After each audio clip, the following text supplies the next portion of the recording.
Il fait un peu frais Antoine ce matin, mais on a grand beau. Mets ta petite laine, tes petites lunettes de soleil et puis on va aller visiter Tournai qui se réveille.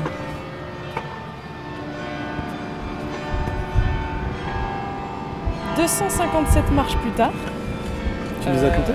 Au départ, je les comptais à voix haute et puis après... dans ta tête? Après dans ma tête parce que j'arrivais plus à respirer. Comment tu te sens Antoine ici? Bah écoute, la vue est magnifique, mais c'est vrai qu'en tant que sujet au vertige, je t'avoue que j'ai hâte de retourner en bas.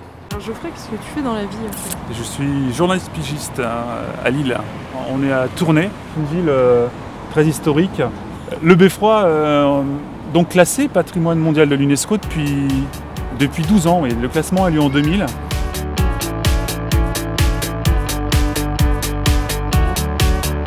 Tournai, c'est une place, c'est-à-dire ce sont énormément de bars, énormément de restaurants.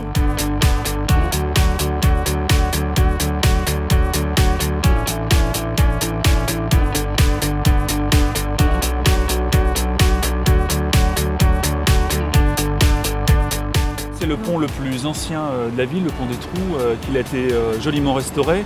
Et c'est un peu les portes de la ville en venant de l'Escaut. Voilà, c'est un fleuve. Le fleuve l'Escaut, Julie de son prénom. Tout à fait. Oh, excellent Tania. Il est très joli. L'Escaut, c'est un fleuve partiellement canalisé qui va se jeter à Anvers et qui traverse complètement Tournai. Donc tu pourras apercevoir des péniches à grand gabarit de temps en temps.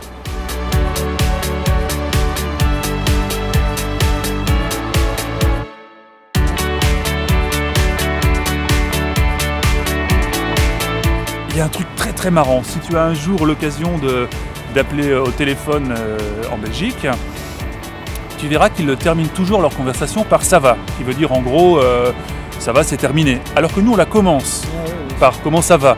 Ce qui fait que la discussion ne termine vraiment jamais avec un Belge.